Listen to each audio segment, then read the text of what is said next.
बुद्धं नमामि। आज या मुलाचा जन्मदिवस, त्यानिमित्तानं आपण ते एकत्र झालो आहोत। त्यानिमित्त बंदीच्या नगरी आमंत्रित केलं तुम्ही। 30 आणि 35 झालं, वंदना आणि सुत्तपठन झालं। आता आपण धम्मोपदेश श्रवण करूया, धम्मश्रवण करूया। कालेन धम्म श्रवणं एतं मंगलमुत्तमं, बुद्ध म्हणाले, म्हणजे वेळोवेळी धम्म श्रवण करणे उत्तम मंगल आहे।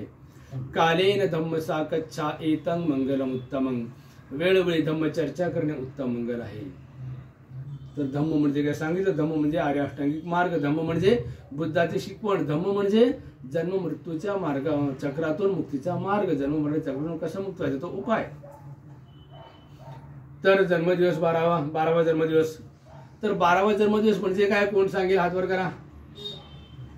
12वा जन्मदिवस म्हणजे काय? मी सांगतो। 12वा जन्मदिवस म्हणजे 12 वर्ष मायनस झाली आयुष्यातली, संपली, गेली, संपली। समजा 100 रुपये गुण कोणी निघाला खरेदीला, 12 रुपये संपले, 88 शिल्लक, आणखी संपले, आणखी संपले। तसं 12 संपली, शिल्लक किती आहेत असं विचारला आवडत नाही, पण सत्य आहे ना? शिल्लक किती आहेत मम्मीजी? माहित नाही। समजा 100चं आयुष्य आहे तुमच्या मुलाचं, आजकाल कोणी 100 वर्ष जगत नाही, तरी समजायला काय हरकत आहे? तुमचा बच्चा आहे शतकवीर, तर 100 वर्षाचं आयुष्य असेल तर 12 गेली, 88 शिल्लक आहेत। 90चं आयुष्य असेल तर 78 शिल्लक आहेत। 80चं असेल तर 68 शिल्लक आहेत। 70चं असेल तर बंदीचे नकाने जास्त खाली उतरू म्हणेल मम्मी लगेच। वाढदिवस म्हणजे एक वर्ष संपत चालला आणि पुन्हा आम्ही लोक आनंद साजरा करतात। पहिला वाढदिवस म्हणजे काय? आयुष्यातला 1 वर्ष संपला, लोक आनंद साजरा करतात। 1 वर्ष संपला, आयुष्यातला आनंद साजरा करा। 2 वर्ष संपली, आनंद साजरा करा। 10 वर्ष संपली, 12 वर्ष संपली, आनंद साजरा करा। 20 वर्ष, 30 वर्ष, 50 वर्ष संपली, आनंद साजरा करा। 1 वर्ष आयुष्य संपत चालला, आम्ही आनंद साजरा करतो। 1 वर्ष संपला, 10 वर्ष संपली, 50 वर्ष संपली, 70 वर्ष संपली। जेव्हा सगळीच वर्ष संपतात तेव्हा तर नाचायला पाहिजे ना, ते रडतात। काय असं करतात मला काही समजत नाही। म्हणजे 1 वर्ष संपतो तुम्ही आनंद साजरा करता, बरोबर आहे ना? 1 वर्ष संपला, आयुष्यातला आनंद साजरा करा, नाचो, गाओ, खेळो, कूदो। 2 वर्ष संपले, आनंद साजरा करा। 10 वर्ष संपली, आनंद साजरा करा। म्हणजे 1 वर्ष संपत चालला आयुष्यात, तुम्ही आनंद साजरा करता। आणि आणखी एक अर्थ, पहिला वाढदिवस म्हणजे काय? मृत्यूच्या 1 वर्ष जवळ गेलो। समजा हे जन्म आहे आणि हे मृत्यू आहे। जन्म आहे, पहिला वाढदिवस म्हणजे 1 वर्ष मृत्यूच्या जवळ, 2 वर्ष मृत्यू जवळ, 10 वर्ष, 20 वर्ष, 15, 50 वर्ष, 1 वर्ष मृत्यूच्या जवळ चाललो आपण आणि आनंद साजरा करतो। पहिला वाढदिवस म्हणजे 1 वर्ष मृत्यूच्या जवळ पोहोचलो, आनंद साजरा करा। 10वा वाढदिवस म्हणजे 10 वर्ष मृत्यूच्या जवळ पोहोचलो, आनंद साजरा करा। 50वा वाढदिवस 50 वर्ष मृत्यूच्या जवळ पोहोचलो, आनंद साजरा करा। 1 वर्ष आयुष्य संपत चालला, 1 वर्ष मृत्यूच्या दिशेने मृत्यूच्या जवळ चालून लोक आनंद साजरा करतात। समजा कोणी तुमचा नातेवाईक मुंबईहून नागपूरहून निघाला, मुंबईला जाण्यासाठी ट्रेनमध्ये बसला, निघाला। तुम्ही विचारता त्याला, अरे कुठपर्यंत पोहोचला? फोन करून विचारता, तो म्हणतो वर्ध्यापर्यंत पोहोचलो, भुसावळपर्यंत पोहोचलो, अकोल्यापर्यंत पोहोचलो, अकोल्यापर्यंत पोहोचलो, भुसावळपर्यंत पोहोचलो, मनमाडपर्यंत पोहोचलो, नाशिकपर्यंत पोहोचलो, इगतपुरी, कल्याण, आरो जवळ। तर तुम्हाला जरी कोणी विचारलं कुठपर्यंत पोहोचले? 12 वर्ष झाली, 20 वर्ष झाली, 50 वर्ष झाली, 70 वर्ष झाली, आले, आता जवळ आले। 1 वर्ष मृत्यूच्या दिशेने जात आहात तुम्ही, आयुष्यातला 1 वर्ष संपत चालला आणि तुम्ही आनंद साजरा करताय। बुद्धाच्या काळी सुद्धा लोक आनंद साजरा करत होते, तर बुद्ध हे उत्तर देत होते। वाढदिवसाबद्दल लोक आनंद साजरा करत होते ना, तर बुद्ध हे उत्तर देत होते। आणि जसं आजकाल काही काही कारणास्तव लोक नाच गाणे करतात ना, वाजवारे वाजवा, नाच गाणे वगैरे, जसं लग्न आहे किंवा विजयोत्सव काही जिंकला असेल, विजय साजरा करा, कुठल्याही प्रकारे आनंद साजरा करा, नाच गाणे। बुद्धाच्या काळातील लोक आनंद साजरा करायचे, तर बुद्ध त्यांना काय म्हणायचे? कोणू हसो किंवा नंदो नित्यं पज्जलिते सतिं अंधकारेन ओनद्धापदी पंग गवेशथ। धम्मपदातली गाथा। आणि बाबासाहेबांनी जो बुद्ध आणि त्यांचा धम्मग्रंथ लिहिला, त्या ग्रंथामध्ये जे काही लिहिलं बाबासाहेबांनी ते त्रिपिटकातून घेतलं आणि धम्मपदातले 227 गाथा घेतल्या। बुद्ध आणि त्यांचा धम्मग्रंथ लिहिण्यासाठी धम्मपदातून 227 गाथा घेतल्या। आणि इतर ग्रंथातून घेतले, अंगुत्तरिका, मध्यमनिका, खुद्दकनिका, मिलिंद प्रश्न बाकी ग्रंथातून घेतलं, पण धम्मपदातून जास्त घेतले 227 गाथा. तर धम्मपदातील एक गाथा ही कोणू हसो किमानंदो नित्यं पज्जरते सतिं अंधकारेण ओनद्धा पदीपं न गवेषते. याचा अर्थ काय? कोणू हसो किमानंदो, अरे काय हसताय, काय आनंद साजरा करताय. कोणू हसो किमानंदो, काय हसताय, काय आनंद साजरा करताय. नित्यं पज्जरते सतिं, नित्य प्रज्वलित अग्नीत जळतात.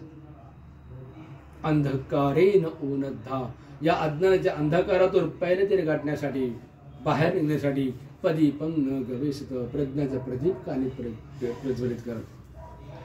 आता सांगितलं ना मृत्यू दिसणे चालू आहे. आणि त्यापूर्वीच्या व्हिडिओत काय सांगितलं?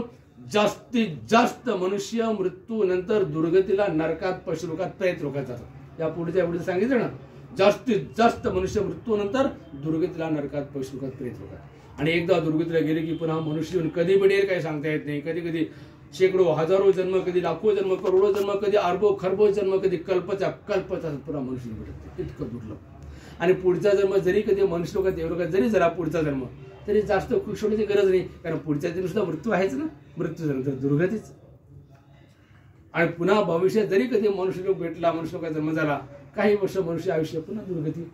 पण धम्म जर 1% जरी कोणी शिकला, नीट लक्षात ठेवा हे वाक्य. बुद्ध म्हणतात पृथ्वी तलावरचा सर्वात मोठा सज्जन व्यक्ती जो कोणी असेल, सर्वात जास्त शीलवान, सर्वात जास्त सत्कर्म करणारा, सर्वात जास्त दान करणारा, सर्वात जास्त लोकांची सेवा करणारा, सर्वात जास्त सद्गुणी व्यक्ती पृथ्वी तलावरचा जो कोणी असेल, पण तो जर आर्य अष्टांगिक मार्गावर नाही आला, फक्त दान करणं, शील करणं, पालन करणे, लोकांची सेवा करणे म्हणजे धम्म नव्हे. धम्माचा एक अंग आहे तो.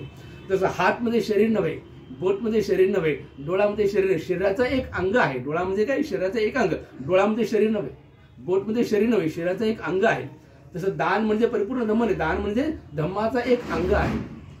धम्माचा शरीराचा एक अवयव. तसे शील म्हणजे धम्माचा एक अवयव आहे, एक अंग आहे धम्माचा. आर्य अष्टांगिक मार्ग 8 अंग, अष्टांगिक मार्ग. तर 8ही अंग एकत्र आले तर त्याला धम्म म्हणतात. तर पृथ्वीतळचा सर्वात मोठा सज्जन व्यक्ती, सर्वात जास्त लोकांची सेवा करणारा, दान करणारा, सद्गुणी व्यक्ती, पण जो आर्य अष्टांगिक मार्गावर जर नाही आला, तर जेव्हा त्याचा मृत्यू होईल, आयुष्यात जे अनेक सत्कर्म करून जे काही पुण्य त्यांनी संचित केलं, त्या पुण्याचा संग्रह जोपर्यंत 1 जन्म, 10 जन्म, 50 जन्म, 100 जन्म, कमी किंवा जास्त, तोपर्यंत मनुष्य लोक, देवलोक जन्म होत राहील. पुण्याचा संग्रह संपला की दुर्गती नरकामध्ये आहेच आहे. दुर्गतीतून सुटका नाही. आणि एकदा दुर्गतीला गेली की पुन्हा कधी मनुष्य लोक काही सांगता येते. पण धम्म जर कोणी 1% जरी शिकला, अर्धा टक्का, पाव टक्का जरी कोणी शिकला, धम्माचा अंश मात्र जरी परिपुष्ट झाला, 1 अंश जरी परिपक्व झाला आर्य अष्टांगिक मार्गात, प्रॅक्टिकली अनित्यबोध, दुःखबोध, अनित्यबोध, दुःखबोध, अनात्मबोध 1% जरी पारंगत झाला, 4 आर्य त्यांचा 1% जरी साक्षात्कार झाला, 1% जरी परिपुष्ट झाला, त्याची दुर्गतीला जाण्याची शक्यता फार कमी. नाही जाणार, जाऊ शकतो पण नाही जाणार. आणि जरी कधी दुर्गतीला गेला तरी क्वचित एखादा जन्म, लगेच पुन्हा मनुष्य गेलो.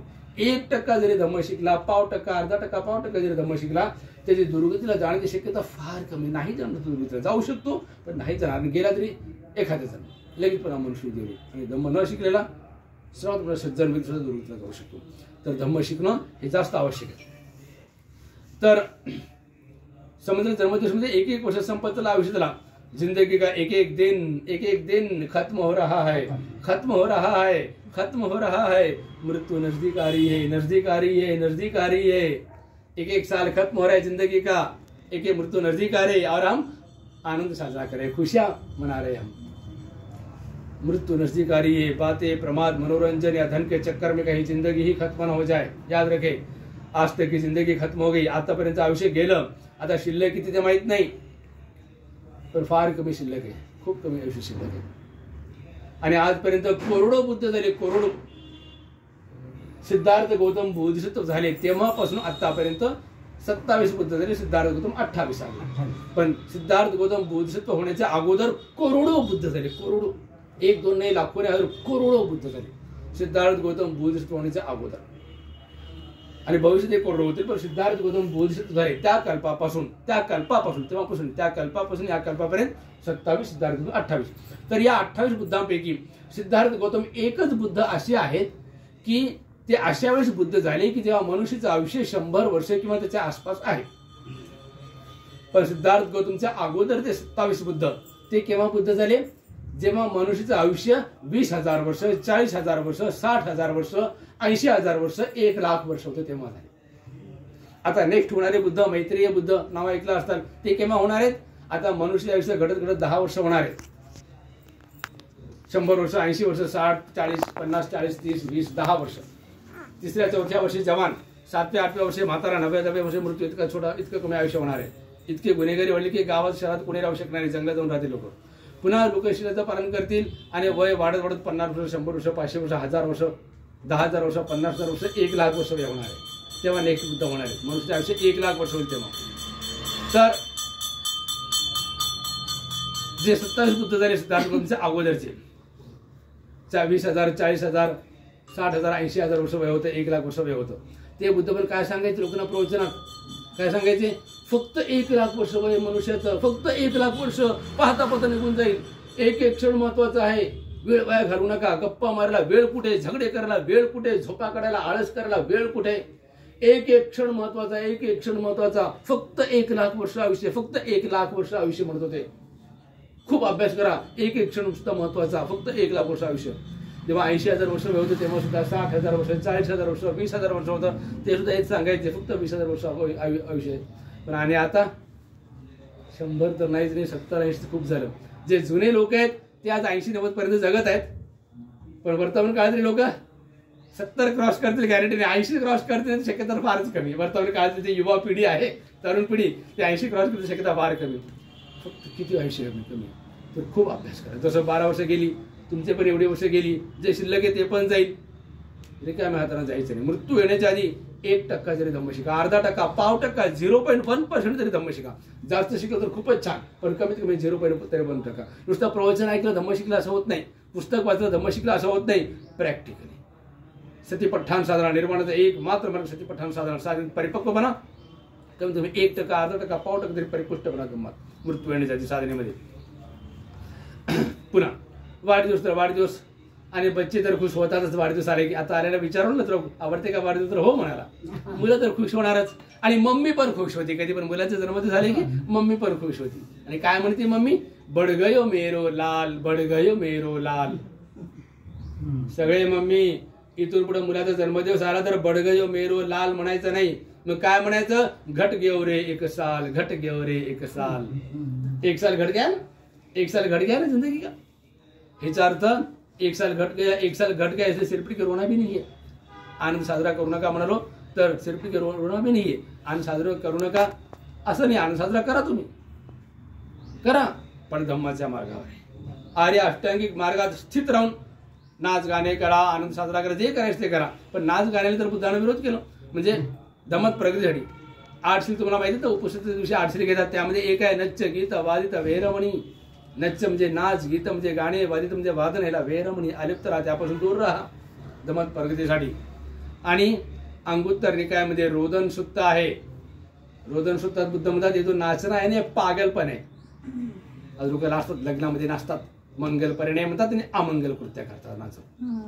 बुद्धाच्या भाषेमध्ये अंगुत्तर निकाय 3रा निपात म्हणजे खंड, 3रा खंड, त्यामध्ये रोदन सुत्त, हे जो नाचणं आहे ना हे पागलपण आहे. और एक गाना आहे ना हे रोना आहे म्हणतात.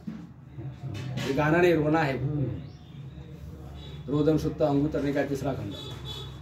तर ठीक आहे, तुम्हाला आनंद साजरा करायचा करू शकता, पण अष्टांगिक मार्गात स्थित राहून, स्थितप्रज्ञ राहून, प्रज्ञामध्ये स्थित राहून आनंद साजरा करा. आणि दुसरी गोष्ट, वाढदिवसाच्या दिवशी किंवा वर्षून केव्हाही वाढदिवसाच्या दिवशी ठीक आहे केव्हाही होऊ शकता, मुलांना आई वडिलांनी मुलांना अनाथ आश्रमात न्यायचं आणि त्या मुलांना दाखवायचे मुलं कसे आहेत. आणि मुलांना द्यायला शिकवा. आजकाल अनेक लोक मुलांना मागायला सांगतात. वाढदिवसाला तुझा वाढदिवसाला पुढच्या आठवड्यात वाढदिवसाने तुझा मामाकडून काय घेणार गिफ्ट, मावशीकडून काय घेणार, काकाकडून काय घेणार, मावशीकडून काय घेणार, ग्रँड पॅरेंट्सकडून काय घेणार. काय घेणार नाही, काय देणार आहेस तू हे सांगा. त्या वाढदिवसाला तू कोणाकोणाला काय काय देणार आहेस हे सांगायचं. मागणे वाले मत बनाव, देणे वाले बनाव. द्यायचं शिकवा. वाढदिवसाला अनाथ आश्रमात न्या आणि काही गिफ्ट मुलांना देणेवाले, लहानपणापासून द्यायला शिकवायचं. देणेवाला बनवायचा लहानपणापासून. शाळेमध्ये वाटायचं, चॉकलेट नाही, दाता खराब होतात आणखी पुष्कळ काही हानी चॉकलेटमुळे. जे मुलांचं उभे पेन्सिल वाटा, पेन वाटा, ₹1 वाटा, जे वह्या वाटा, जे जे मला वाटू शकतं ते वाटा, चॉकलेट नाही वाटायची. तर मुलांना द्यायला शिकवा. आणि दुसरी आणखी एक गोष्ट महत्वाची, मुलाच्या जन्मात येते ना, मुलाबद्दल बोलतो. अनेक आई वडील आजकाल खूप बेचैन आहेत, खूप दुःखी आहेत मुलांच्या हट्टीपणा जिद्दीपणामुळं, मुलांच्या त्रासदायक वागण्यामुळं. अनेक आई वडील आमच्यासमोर रडतात, विहारात येतात, रडतात आमच्यासमोर बसून. अनेक जण त्या मानसोपचार तज्ञाकडे जातात, समुपदेश, पोरं बिघडली, पोरी बिघडली, काय करावं, कसं करावं, ऐकत नाहीत. 5-6 वर्षाचे पोरं इतकी हट्टीची झाली की आई वडील रडतात आमच्यासमोर बसतात, म्हणजे कसं करावं. काही मुलांना, काही मुलं 7, 8, 10, 12 वर्षाचे आहेत, काही 15 वर्षाचे, 20 वर्षाचे, 25 वर्षाचे, 30, 40 वर्षाचे मुलं मुली. आई वडील सांगतात की पोरगं दारू पिऊन मारते आम्हाला. 40 वर्षाचा मुलगा आहे, 40 वर्ष वय त्याचं, 30 वर्ष, 20 वर्ष, 15 वर्ष दारू पिऊन तरी मारते. मी म्हणतो आई वडिलांना तुमचा दोष आहे. आमचा काय दोष आहे, तुमचाही दोष. ऐका, मुलं सुधरावं असं जर वाटत असेल तर तसं 3 ठिकाणी मुलांसाठी आई वडील काम करू शकतात. एक तर बाळ पोटात येण्याच्या अगोदर. बुद्ध आणि त्यांचा धम्मग्रंथ वाचलं तुम्ही, आहे घरात? लेखक कोण आहे? बुद्ध आणि त्यांचा धम्मग्रंथाचे लेखक कोण आहे? बाबासाहेब आंबेडकर. आता थोडा वेळ मी पण सांगितलं होतं बाबासाहेब आंबेडकर. ह्याच्यात पहिल्याच खंडामध्ये, पहिल्या खंडाचा पहिलाच भाग, सिद्धार्थ गौतम म्हणजे सुमेध नावाचा बोधिसत्व. तेव्हा सिद्धार्थ गौतम बोधिसत्व झाले. आजच्या 4 असंख्य 1 लाख कल्पापूर्वी सिद्धार्थ गौतम बोधिसत्व झाले. तेव्हा त्यांचं नाव सुमेध होतं. एक ब्राह्मण युवक होता, ब्राह्मण परिवारातला. आज ब्राह्मण शब्दाची ॲलर्जी आहे, पण ते सत्य ते सत्य आहे. जेव्हा सिद्धार्थ गौतम बोधिसत्व झाले तेव्हा ते ब्राह्मण होते, ब्राह्मण परिवारातले युवक होते. आई वडील मरण पावले आणि 7 पिढ्यांची प्रचंड राशी होत्या, गोदाम भरून, 7 गोदाम. ते सगळं त्याग करतो, राजाला देतो आणि स्वतः संन्यास घेतो. 8वी त्याने पारंगत झाला. तेव्हा दीपंकर बुद्ध आले, त्यांना वंदन करून बोधिसत्व होतो. तर बुद्ध आणि त्यांच्या धम्मग्रंथाच्या पहिल्याच खंडामध्ये, पहिल्याच भागात महामाया, सिद्धार्थ सुमेध नावाचा बोधिसत्व महामायाच्या स्वप्नातून महामायाला विचारतो, मी माझा शेवटचा जन्म पृथ्वीवर घ्यायचं ठरवलंय, तू माझी माता बनशील का? Our back hand should be straight. I am telling again and again you are bending down. Keep your back hand should be straight and not only now but remember this all over life. Siddharth सिद्धार्थ गौतम महामायाला विचारतो, मी माझ्या शेवटचा जन्म पृथ्वीवर घ्यायचं ठरवलंय, तू माझी माता बनशील का? का बरं महामायाचं का विचारला? आज नागपूर शहरात महिलांची संख्या किती आहे, महाराष्ट्रामध्ये किती आहे, भारतामध्ये किती आहे महिलांची संख्या, आणि संपूर्ण पृथ्वीतलावर किती महिला आहेत आजकाल? अरबोनी आहेत. मग एवढ्या महिलांपैकी महामायाची निवड काय केली त्यांनी? त्याला 2 कारण आहेत. 2 पैकी एक कारण हे आहे की त्यावेळेस जेव्हा सिद्धार्थ गौतम महामायाच्या पोटामध्ये, गर्भामध्ये प्रवेश केला, तर 2 कारणपैकी एक कारण हे आहे की त्यावेळेस संपूर्ण पृथ्वीतलावर जेवढ्या महिला होत्या, सर्वात जास्त शील संपन्न महिला, सर्वात जास्त टॉप शील, सर्वात जास्त सद्गुणी, सर्वात जास्त त्यागी, सर्वात जास्त अनासक, सर्वात जास्त दानी, सर्वात जास्त लोकांबद्दल मैत्री, करुणा, प्रेम, सगळं सद्गुणामध्ये टॉप लेवल बुद्ध माता पण सगळी गोष्टी. आणि दुसरं पण एक कारण आहे, पण पहिलं कारण आहे सद्गुणाचा भंडार. जर तुम्हाला वाटत असेल की आपल्या घरी सुद्धा असा बाळ जन्माला यावं, तर सद्गुणामध्ये प्रचंड प्रगती करावं लागेल तुम्हाला, प्रचंड भंडार सद्गुणांचा घरात सगळेजण, आणि विशेष करून ती माता जी त्या बाळाला आपल्या उदरामध्ये धारण करणार आहे. सद्गुणाचा प्रचंड भंडार. नागसेन बंतीजी सुद्धा कुठे जन्म घ्यायचं ते ठरवलं आणि त्या घरात प्रवेश केला, त्या बाईच्या पोटी. एक कारण हे बाळ पोटात येण्याच्या अगोदर सद्गुणाचा प्रचंड भंडार. नंबर 2, बाळ पोटामध्ये असताना धम्माचा खूप अभ्यास करावा लागेल. गर्भमंगल करतात 7व्या महिन्यात एकदा नुसतं एक कर्मकांड करू घेणार नाही, खरोखर साधना कर्मकांडासारखं नाही करायचं, श्रद्धेनं करायचं. आजचे सायंटिस्ट सांगायचे. बुद्धाला पण लोकांनी विचारलं, बुद्धाच्या काळातल्या लोकांनी जे धम्माचा अभ्यास करत होते, बुद्धाला म्हणाले, भगवान आम्ही तर धम्माचा अभ्यास करत आहोत, पण आमच्या घरी छोटे छोटे बच्चे आहेत, त्या बच्चे लोकांना कोण्या वयोगटापासून धम्म शिकवायचं? तर बुद्ध म्हणाले, बाळ पोटामध्ये आहे ते मस्त धम्म शिकवा. आणि आजचे सायंटिस्ट पण सांगत आहेत, भारताचे आणि वेस्टर्न पाश्चिमात्य वैज्ञानिक लोक पण, गर्भवती महिला जशी वागेल बाळ तसंच बनते. गर्भवती महिला जर क्रोधी असेल, बाळ क्रोधीच बनते. गर्भवती महिला भित्री बाळ भित्रच बनते. गर्भवती महिला भांडखोर असेल, बाळ भांडखोरच बनते. गर्भवती महिला चोरटी असेल, बाळ चोरटा होऊ शकतं.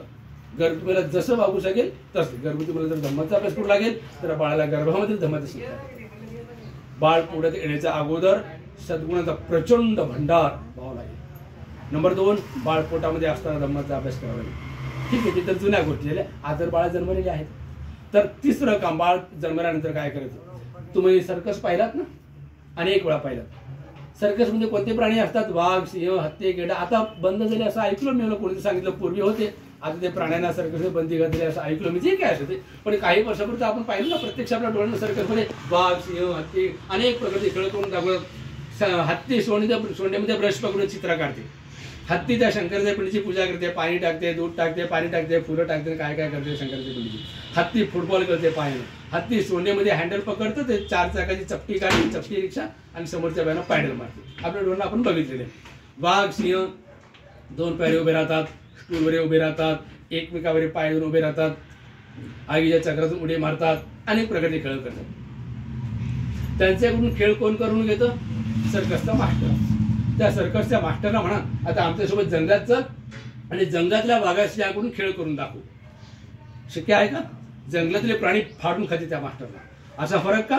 कारण सर्कस मधल्या प्राण्यांना लहानपणापासून ट्रेनिंग दिली म्हणून ते सुधारली, आणि जंगलातल्या प्राण्यांना ट्रेनिंग नाही मिळाली म्हणून ते जंगलीच राहिली. पोलिसांचे कुत्रे गुन्हेगार शोधून काढा, बॉम्ब शोधून काढा. त्या पोलिसांना म्हणा, हे रस्त्याचे भटके कुत्रे आहेत ना, यांना घेऊन जाऊन गुन्हेगाराचा शोध लावा. शक्य आहे का? का बरं? कारण यांना काही ट्रेनिंग मिळाली नाही, लहानपणापासून म्हणजे जंगलीच राहिली, आणि त्यांच्या कुत्र्यांना ट्रेनिंग मिळाली. युद्धामध्ये हत्ती घोडे वापरायचे लोक आहे ना, ते आपल्या सैनिकांना मदत करतात, शत्रू सैन्यांना मारतात. वजनदार वस्तू नेण्यासाठी आज क्रेन आहे, ट्रक आहे. पूर्वीच्या काळी हत्ती सैन्य नेत होते वजनदार वस्तू. आणि आजकाल इंटरनेट आहे, पोस्ट ऑफिस आहे, पण पूर्वीच्या काळी पत्र कसे पाठवत होते? पत्र लिहून कबूतरकडे देत होते, आणि कबूतरच्या जा जा गाणं ऐकलं असतं. पत्र लिहून कबूतरकडे, कबूतर पत्र घेऊन जात होतं. आणि आजकाल तुम्ही ऐकता ना, जासूसी कबूतर, पाकिस्तानात कबूतर सोडलं, काय काय पेपरमध्ये वाचतो कधी कधी जासूसी कबूतर आहे ना. तर पक्षी सुद्धा सुधारतात, जसं सांगितलं तसं. ह्याचा अर्थ काय? लहानपणापासून जर योग्य ट्रेनिंग मिळाली तर जंगली जनावर सुधारतात, पशु पक्षी सुधारतात, पाळीव प्राणी सुधारतात, जंगली जनावर सुधारतात, पक्षी सुधारतात. ये तो इंसान के बच्चे कोण नाही सुधारेंगे?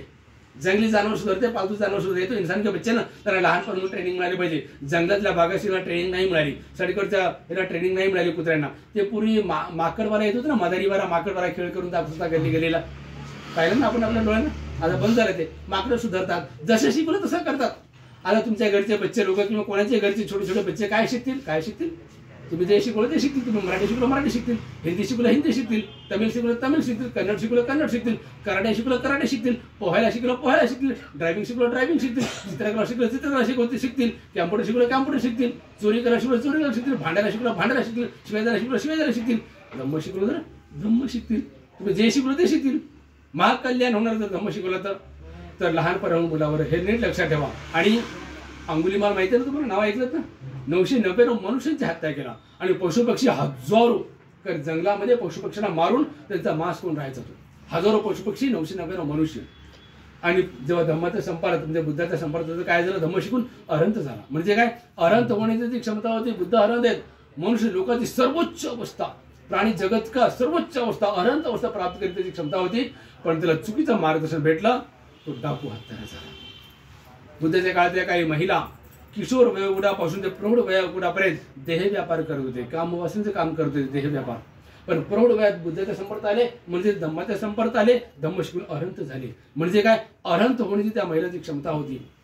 सोपी गोष्ट नाही अरहंत होणं. तर ह्याचा अर्थ काय? लहानपणापासून योग्य मार्ग नाही भेटला, चुकीचा मार्ग भेटला तर काय होणार आहे? ज्यांची अरहंत अवस्था प्राप्त करायची क्षमता आहे ते सुद्धा बिघडतात. त्या महिला अरहंत होण्याची क्षमता होती, पण ते देह व्यापार करू लागले. अंगुलीमाल अरहंत होण्याची क्षमता, पण हत्यारा झाला. आपली मुलंबरी बिघडली जातात काय असते. आजकाल आपण 10-12 वर्षाचे पोरं तंबाखू खर्रा गुटखा खातात. पोरं काय पुरी काय 10-12 वर्षाचे सगळ्या, पण अनेक जण हायस्कूलचे पोरं पोरी 8वी 9वी 10वीचे अनेक मुलं मुली गांजा सेवन करतात. शाळा सुटली, ट्युशन क्लास सुटलं की बाहेर येतात, एका ठिकाणी त्या थांबतात, बॅग उचलून काढतात, सिगरेट काढतात, तंबाखू काढतात, गांजा भरतात, उठतात. 8वी 9वी 10वीचे मुलं सुद्धा मुली सुद्धा चांगल्या चांगल्या घरच्या मुलं मुली, उच्च शिक्षित घरातल्या मुलं मुली, मध्यम वयाच्या मुलं मुली, अनेक 15-16-17 वर्षाच्या मुलं मुली, कॉलेजच्या मुलं मुली. आणखी बिघडल्या अनेक जणी. रेव पार्टीत जा, नशा करा, सेक्स करा, काय काय प्रकार करा. अनेक मुलं का बिघडतात? त्याला ट्रेनिंगच नाही दिली आईवडील लहानपणापासून. फक्त शाळा कॉलेजमध्ये कल्याण होत नाही. फक्त शाळा कॉलेजमध्ये कल्याण झालं असतं तेवढी गुन्हेगारी वाढलीच नसती. आज किती भ्रष्टाचार, पोलीसमध्ये भ्रष्टाचार, RTO मध्ये भ्रष्टाचार, कलेक्टर ऑफिसला भ्रष्टाचार, दवाखान्यात डॉक्टर लुटेरे. चांगले लोक पण आहेत, पण भ्रष्टाचार किती वाढते. अनेक डॉक्टर 50 रुपयात पेशंटचा इलाज होणार असेल तर 10,000 बिल बनाले. वकील लुटेरे, किती भ्रष्टाचार. शिक्षणामुळे कल्याण झालं असतं ते लोक असे वागले नसते. तुम्ही मुलांना शिक्षण देत आहे, चांगली गोष्ट आहे, शिक्षण आवश्यक आहे, शाळा कोणतं शिक्षण आवश्यक आहे. पण नीट लक्षात ठेवा, बाबाने पुढे काय बोलले ते अनेकांना विसरले. शाळा कोणतं शिक्षण शिकणाऱ्यांसाठी, समाजासाठी, देशासाठी घातक पण ठरू शकतं जर त्या शिकण्यासोबत धम्म नसेल तर. शिकलेले लोक देशाची जेवढी बर्बादी करू शकतील तेवढा अशिक्षित व्यक्ती करू शकत नाही, आणि शिकलेला व्यक्ती देशाचं जेवढं कल्याण करू शकेल तेवढा अशिक्षित करू शकत नाही. शिक्षण हे दुधारी तलवार आहे.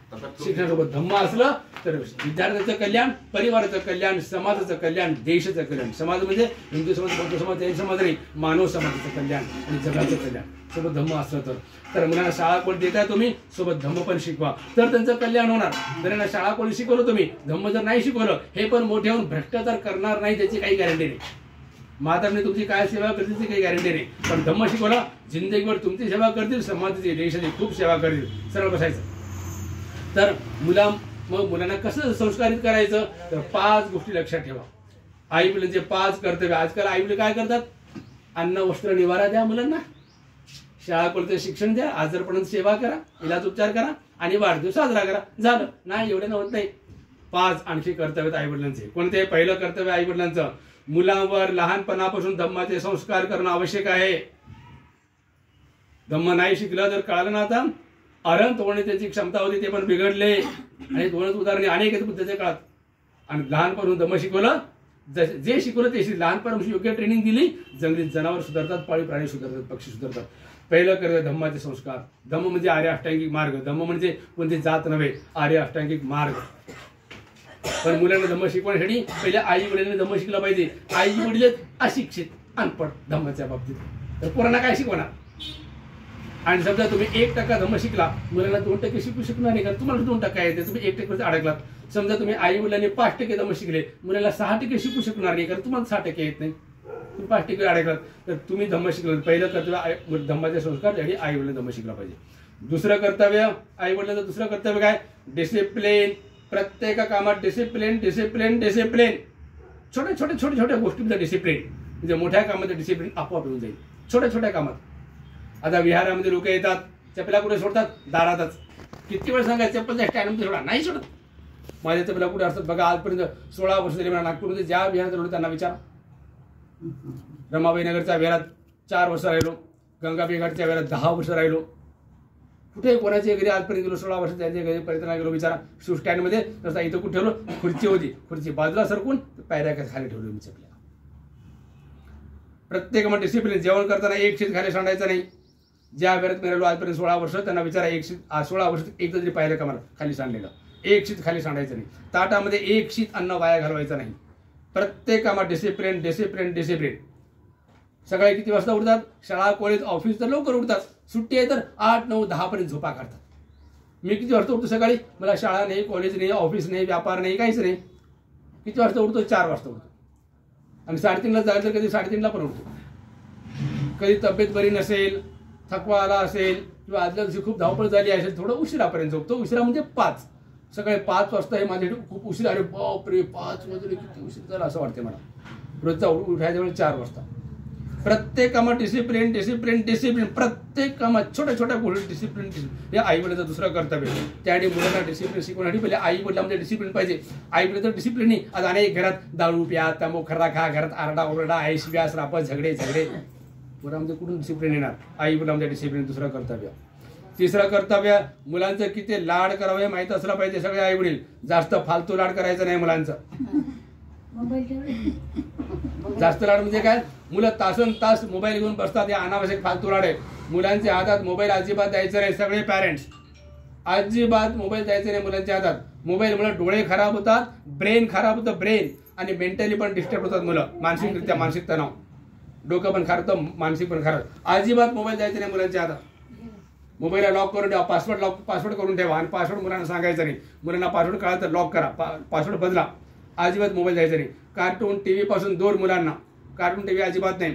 टीव्हीवर जे कार्यक्रम विद्यार्थ्यांसाठी आहेत, जनरल नॉलेजचे आहेत किंवा विद्यार्थ्यांसाठी जे कार्यक्रम आहेत टीव्हीवर, फक्त ते कार्यक्रम मुलांनी पाहायचं. ते पण टीव्ही पासून 12 फूट अंतर दूर बसून.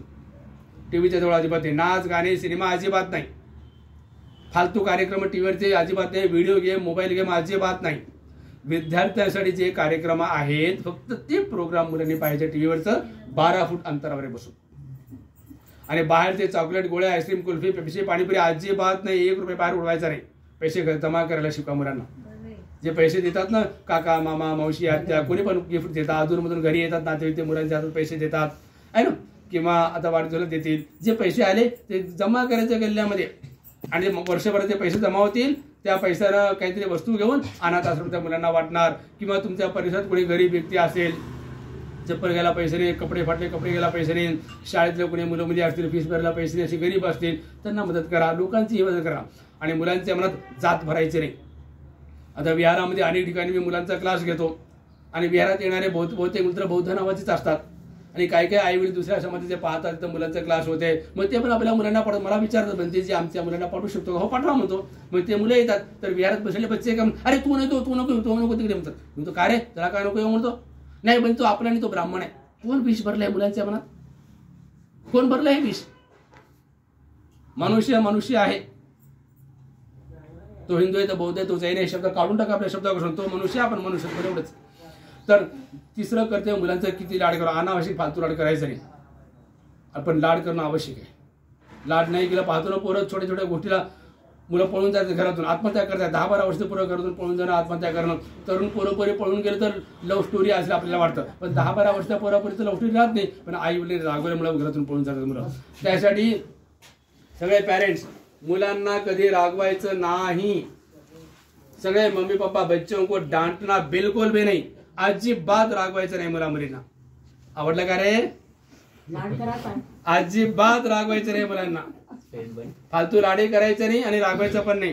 धम्माचे संस्कार करा, रागवण्याची गरजच पडत नाही.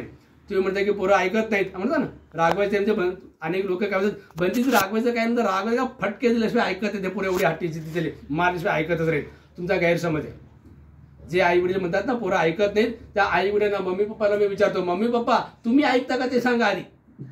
तुम्ही ऐकता का? बुद्धानं सांगितले ना, तुम्ही बुद्धाचं ऐकायला सुरुवात करा, तुम्ही बोधिसत्वाचं ऐकायला सुरुवात करा, मी गॅरंटी देतो तुमचे पोरं 90% तुमचं ऐकतील. तुम्ही आधी बुद्धाचं बोधिसत्वाचं ऐकायला सुरुवात करा, तुमचे पोरं तुमचं ऐकतील. 90% गॅरंटी मी देतो. आम्ही ऐकत नाही पण मुलांनी आमचं ऐकलं पाहिजे, नाही शक्य. आणि दुसरी गोष्ट, जेव्हा तुम्ही मुलांना रागवता कुठल्याही कारणामुळे, जेव्हा रागवता त्या मुलांच्या मनात तुमच्याबद्दल द्वेष, क्रोध, दुर्भावना उत्पन्न होईल का प्रेम, आदर, सद्भावना उत्पन्न होईल?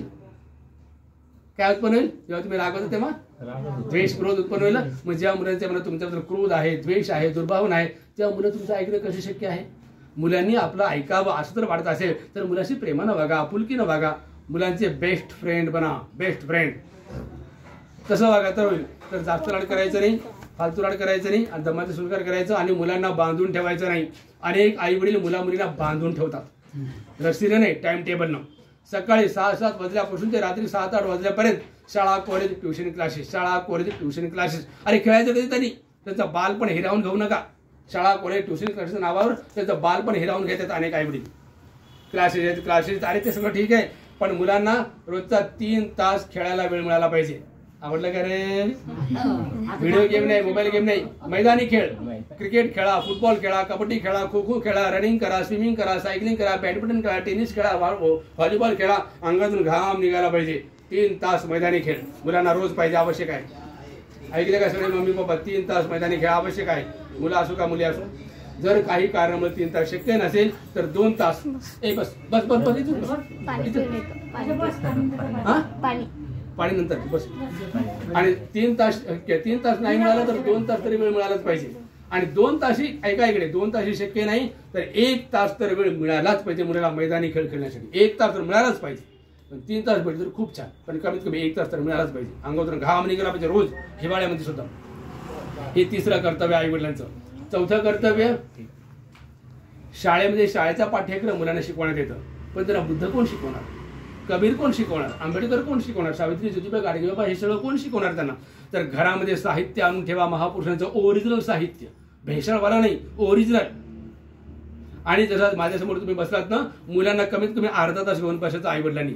मुलींना कमीत कमी अर्धा तास ते आपल्यासमोर घेऊन बसायचं आणि त्यांना हे महापुरुष शिकायचं, बुद्ध, कबीर, आंबेडकर, सावित्री, ज्योतिबा हे शिकवायचं त्यांना. कमीत कमी अर्धा, ओरिजिनल साहित्य, भेसळवाला नाही, ओरिजिनल साहित्य शुद्ध रूपात घेऊन बसायचं हे शिकायचं. महापुरुष साहित्य. आई मुलांनी अनेक स्वप्न पाहतात, माझा मुलगा कलेक्टर झाला पाहिजे, अरबपती, करोडपती झाला पाहिजे, अंबानीपेक्षा जास्त श्रीमंत झाला पाहिजे, मोठा साहेब झाला पाहिजे, स्वप्न पाहतात. तो तुमचा प्रश्न आहे. तर माझे मुलं आजच्या 100 वर्षानंतर किंवा केव्हाही भविष्यात भारतातल्या महापुरुषाची यादी केली, पहिलं नाव तर त्यात निर्विवादपणे बुद्धाचंच असेल, पण त्या यादीमध्ये माझ्या मुलाचं, माझ्या मुलीचं नाव असलं पाहिजे. हे स्वप्न बघा. जंगली जनावर सुधारतात. आता 100 वर्षानंतर, 500 वर्षानंतर, 1000 वर्षानंतर जेव्हा कधी यादी बनेल महापुरुषाची, त्या यादीमध्ये माझ्या पोराचं पोरीचं पण नाव असलं पाहिजे. हे महापुरुषांची शिकवण त्यांना द्या. बर्डन नाही टाकायचं, त्यांना प्रेरित प्रोत्साहित करायचं. बर्डन नाही टाकायचं, प्रेरित, तुला असं बनायचं, असं बनायचं, प्रेरित प्रोत्साहित करायचं. आणि 5वं कर्तव्य आई वडिलांचं, वाईट गोष्टीबद्दल घृणा उत्पन्न करा. मुलाच्या मनात घृणा उत्पन्न करा. ज्या पदार्थाबद्दल घृणा आहे आपल्या मनात, तो पदार्थ आपण खाऊ शकत नाही. आता समजा उदाहरणार्थ तुमचे कोणी मित्र असतील तुमच्या ऑफिसमधले, किंवा तुमचे कोणी पण परिचित मित्र, ब्राह्मण समाजाचे, गुजराती समाजाचे, जैन समाजाचे, तुमच्या ऑफिसमधले कोणी पण, त्यांना म्हणा संध्याकाळच्या वेळेस तर आपण इथून फिरून येऊ, चला तिथपर्यंत जाऊन. आणि अशा रस्त्यानं जा, तिथे चिकन मटन मच्छीचे दुकान आहे. ते बघून तुमचा तो मित्र जैन, गुजराती, ब्राह्मण, मारवाडी, जो लहानपणापासून शाकाहारी आहे, उलटा करेल, घाण घाण घाण उलटा करेल, 2-4 डोकं दुखेल, जेवण करू शकणार नाही. आणि तुमच्या तोंडाला पाणी सुटेल. तेच वस्तू आता सुटला असल्यापणे नाव घेतलं.